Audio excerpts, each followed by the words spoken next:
Λοιπόν, Κατερίνα, σε ευχαριστώ πάρα πολύ. Εγώ σας ευχαριστώ πάρα πολύ που ήρθες. Και πάμε να δούμε τώρα ένας τηλεθεατής από την Καβάλα που αποφάσισε να κάνει και αυτός τέχνη κινηματογραφική, φωτογραφική και έφτιαξε ένα πολύ ωραίο time-lapse για την πόλη του. Για πάμε να το δούμε.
Έτσι θέλουμε τους τηλεθεατές μας, δραστήριους, δημιουργικούς, να μας στέλνουν υπέροχα βίντεο, όπως αυτό που μας έστειλε ο φίλος μας ο Γιάννης Καπάιος από την Καβάλα. Απευθείας σύνδεση για να πούμε και τα συγχαρητήρια, αλλά να μάθουμε και περισσότερα για την πόλη, για την Καβάλα. Γεια σου, φίλε Γιάννη.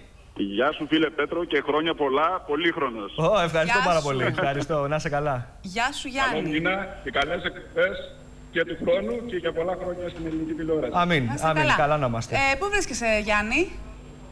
Αυτή τη στιγμή βρίσκομαι σε μια παραλιακή καφετέρια πόλης, κοντά πίσω τη θάλασσα, την υπέροχη θάλασσά μας, και περιμένω την σύνδεσή μας. Να σου πω, ερχόμαστε στην πόλη, ερχόμαστε στην Καβάλα. Τώρα πήγες κατευθείαν σε παραλία, πήγες σε θάλασσα. Πού θα έρθουμε λοιπόν εμείς να κάνουμε τον μπανάκι μας? Υπάρχουν πολλές επιλογές. Να φανταστείτε ότι όλος ο νομός Καβάλας έχει φανταστικές παραλίες. Ναι. Ιδίως κοντά στην πόλη υπάρχουν, ακόμα και μέσα στην πόλη υπάρχουν πολύ ωραίες παραλίες. Η Αμόλοφη είναι πασίγνωστη σε όλη την Ελλάδα και σε όλο τον κόσμο, θα έλεγα είναι από τις πιο καλές παραλίες της Ελλάδας. Και γενικώς υπάρχει ποικιλία, δηλαδή και σε μπαράκι οργανωμένο με σαπλό κτλ. Αλλά και πιο ανοργάνωτα, αν κάποιος θέλει να έρθει μεμονωμένα και να πάει με την γυναίκα του ή με το παιδί του για μπάνιο. Η σου αγαπημένη ποια είναι, Γιάννη? Πιστεύω ότι είναι αγαπημένη των περισσότερων καβαλιωτών. Ποια? Σφίζει από ζωή στους Αμολόφους. Είναι μια παραλία που είναι περίπου 4 με 5 χιλιόμετρα και μπορείς να βρεις εκεί μπαράκια, beach bar, να περάσεις όλη τη μέρα σου. Η Σαρακίνα, που είναι μια από τις πολύ αγαπημένες παραλίες της Καβάλας, πόσο μακριά είναι από την πόλη? Δεν σ' άκουσα πια. Η Σαρακίνα. Πόσο μακριά είναι από την πόλη? Να σου πω ότι δεν την έχω. Δεν το γνωρίζω. Εντάξει, δεν πειράζει. Υπάρχει τόσες πολλές εκεί. Να σου πω, αν έρθουμε, φίλε Γιάννη, λοιπόν στην Καβάλα, οι επιλογές μας και στην πόλη, πού να κινηθούμε, τι να κάνουμε ακριβώς? Αν σας αρέσει, εξαρτάται το ενδιαφέρον που έχετε, έτσι, τα ενδιαφέροντά σας. Υπάρχει η ωραία ταβέρνα, το ωραίο το μπαράκι, η ωραία καφετέρια, τα ξενοδοχεία, τα πολυτελείας θα έλεγα και τα μη πολυτελείας. Υπάρχουν μεγάλη ποικιλία. Επίσης υπάρχουν πολλά ιστορικά μνημεία, έτσι. Υπάρχει το υδραγωγείο που είναι σήμερα καταδεθέν της πόλης. Δεν ξέρω αν το έχετε δει κιόλας στο βιντεάκι. Φυσικά το έχουμε δει. Γιάννη, πες μου κάτι. Επειδή σε βλέπω πάρα πολύ της Καβάλας, την ξέρεις απ' έξω και ανακατοτά. Τι σε ενέπνευσε να κάνεις αυτό το βίντεο? Αυτό που με ενέπνευσε είναι καταρχάς η αγάπη μου προς την πόλη, έτσι, τον τόπο μου. όποιος δεν αγαπάει το σπίτι του θα πέσει να το πλακώσει, έτσι δεν λένε. Αλλά και το ότι η μη διαφήμιση της Βόρειας Ελλάδας γενικά, όχι μόνο της Καβάλας, μέσω είτε του ΕΟΤ είτε γενικώς των μεγάλων καναλιών, με όθησε να προσπαθήσω εγώ με όποιο τρόπο μπορώ να βοηθήσω ώστε να αμβληθεί αυτή η αδικία, ας πούμε. Γιατί όπως λέμε, Ελλάδα δεν είναι μόνο η Αθήνα, έτσι και κατά παράφραση, ας πούμε, θα πω ότι και τουρισμός στην Ελλάδα δεν είναι μόνο τα νησιά. Δεν είναι μόνο η Μύκονος και η Σαντορίνη. Είναι όλη η Βόρεια Ελλάδα, είναι φανταστικά τα μέρη που υπάρχουν. Σίγουρα και την Καβάλα τη λένε πάρα πολύ συχνά, το ξέρεις κι εσύ, Μοντε Κάρλο. Δεν υπάρχει κανένας λόγος, είναι μια πάρα πολύ ωραία πόλη από μόνη της.